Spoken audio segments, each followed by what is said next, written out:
Starring in a Marvel blockbuster doesn't exempt this Canadian from scrutiny in Eleven's China in China, where he was born before moving to Canada as a child. He's coming under fire for a 2017 interview in which he allegedly described the country his parents left in less than flattering terms.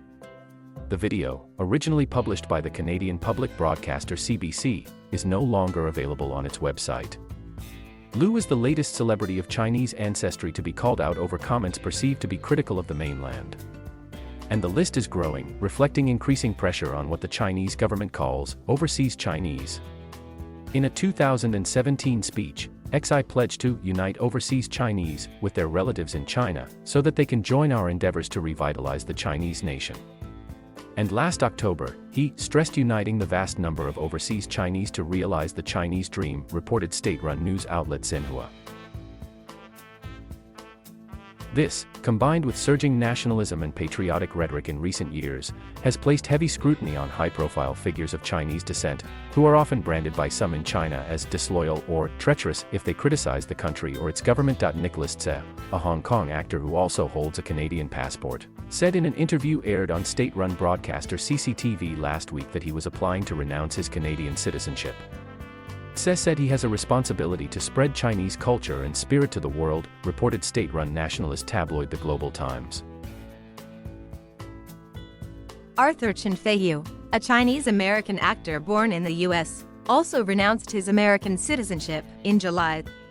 In the announcement on Weibo, his studio said Chen has always staunchly loved the great motherland, complete with several emojis of the Chinese flag. Increasingly, as political tensions rise and Xi steps up his nationalist campaign, people of Chinese descent around the world are forced to contend with questions of loyalty.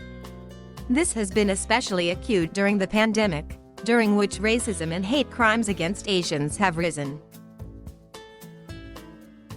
Never mind that many people of Chinese descent have rejected the term overseas Chinese or pushed back at attempts by the Communist Party to claim ownership of Chinese identity. For those in the public eye, however, declaring a side can have a huge impact on their careers and public image. And it's a weapon fans are willing to wield.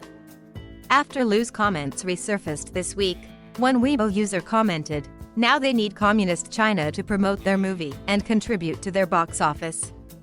How ironic is that? A dining hall for elephants. When elephants keep breaking into your farm to steal your crops, there's only one solution: build them a dining hall. Authorities opened a 670,000 square meter dining hall for elephants in the city of Jinghong, in China's Yunnan province, on Tuesday, according to Xinhua. The food base, built in forested areas, is stocked with elephants' favorite plants like reed leaves and bananas, as well as 5 salt pools. It took 1 million yuan and 5 months to build. If elephants have ample food in their habitat, they are less likely to roam into villages or steal crops planted by local farmers, said Zhang Wei, of the Jinghong Nature Reserve Management Bureau, in the Xinhua report. If the dining hall succeeds in keeping wild elephants in forest areas, authorities will designate more areas for growing elephant-friendly plants, Xinhua reported. Pick of the day: soaring inflation and energy costs are forcing China to sell some of its precious oil supply. China is starting to sell off some of the oil it keeps in strategic reserve in a bid to lower prices in the market, a historic first for the world's biggest importer of oil and its second-largest consumer. The State Bureau of Grain and Material Reserves said late Thursday that it will release crude oil from its national reserve in batches. It intends to sell the oil to refining and petrochemical companies. Putting national reserve crude oil on the market through open auction sales will better stabilize the domestic market supply and demand and effectively guarantee national energy security, the Bureau said in a statement, adding that releasing oil would ease the pressure of rising raw material prices for production companies. Oil prices fell to their lowest levels in 2 weeks on Thursday after China's announcement. Brent, the global benchmark, fell 1.6%, while U.S. oil dropped 1.7%. They recovered slightly, last trading at $71.85 and $68.45 per barrel, respectively. The government didn't say how much oil it would eventually sell, but hoarding barrels is critical for China.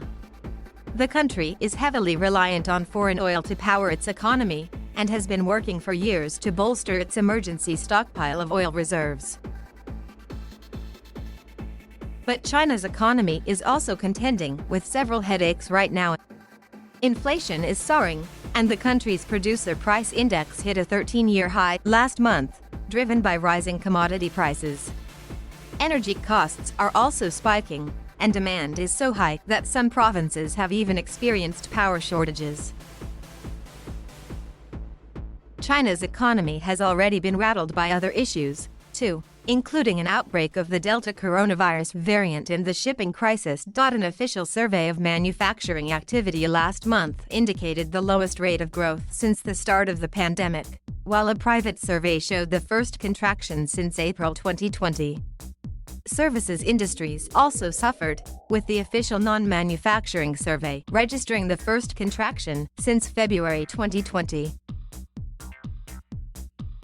Around Asian, at least 41 prisoners were killed after a fire tore through an overcrowded prison block on the outskirts of the Indonesian capital Jakarta. Philippine President Rodrigo Duterte accepted his party's nomination to run for vice president in next year's election, forging ahead with a plan criticized by rivals as a move to maintain his political power.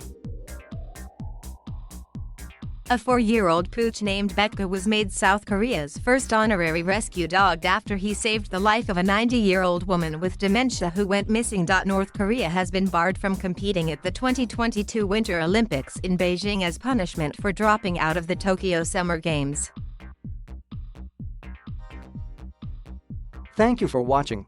Please subscribe